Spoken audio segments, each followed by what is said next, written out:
You know what? I tried. It's the motion thing. You look better like when you're doing. First of all, I think what Rhode Island did, just getting here, speaks to the integrity in this league. I don't know how long it took. Bus, they only got so far on the bus. They figured out a way to get on a train. They got to 30th Street. They took a subway to the hotel. Speaks volumes about Danny and the administration at Rhode Island and the way this league is run. They could have very easily just said, look, this is near impossible, and we'll catch it on Thursday. But they stayed with the task at hand, and they got here. And then the other thing is the people that work here at St. Joe's. When I left here last night, we practiced at 1 o'clock. I left about 4 o'clock. And those guys are working their tails off just to get that parking lot ready, to make sure that people were safe in and how they could get to the game. And class started again at 4:30 here. So I'm big on like examples of what champions look like, and I salute Rhode Island, and I salute the physical plan here at St. Joseph's for all the hard work that they did. I'm surprised. I didn't see that coming. I knew it would be a grind game.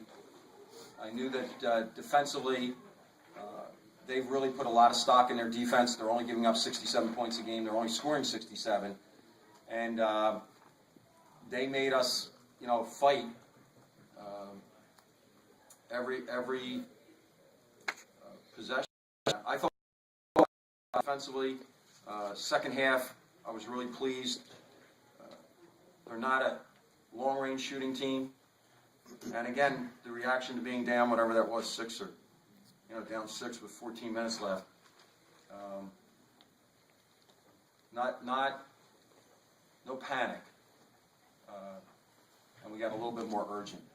So I do it in 6-game stretches. That's a 5-1 stretch, and the beauty is, as I always say, we have a lot to practice tomorrow.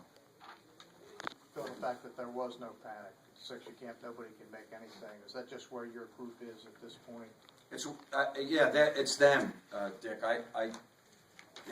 They're the ones that didn't panic down when we were 4-4, and in a number of these games, it's.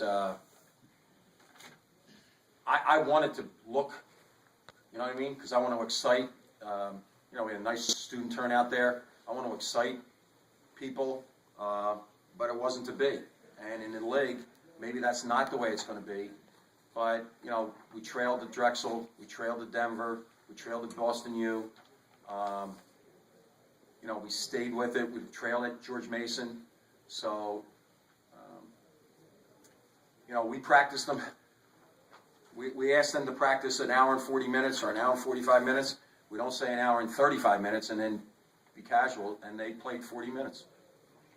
Phil, are you encouraged by the fact that this was far from your best offensive game, but yet you were able to pull this out? No, I'm not encouraged. I'm delighted for the players, and I'm delighted for the the student turnout. It's a win. We're not giving it back. You know what I mean? We're not dropping our head, and I just told them, don't drop your head, lift your eyes, and I don't see it as encouraging or discouraging. We won a game. We won a game. We won a game at home, and now we have to get back into work on Thursday. I would be discouraged, to be honest with you, if we didn't have anything to work on tomorrow. That would be discouraging to me, because it's only January. You talk about getting Ron back. I know this is the second game back, but just having him back, it seems like he's back kind of in full health, and especially his play during that stretch where you guys kind of pulled away there in the second half. Well, again, this is these are Ron's numbers, and to be honest with you, we're still working with him because I think there's a quick twitch in his game, and we're not seeing that. His foul shooting is better than 50%, And at halftime, I was really bothered by the fact that he only had one rebound. He had one offensive rebound in the first half. But Ron is he's a senior. He deserves these opportunities, and 13 of them left. We have to take advantage of each and every one of them. Phil, I know you've addressed it, but the free throw shooting was horrible at the beginning, horrible at the end, pretty good when you got the lead. Any ideas what's up with it? I have no idea. I have no idea. It's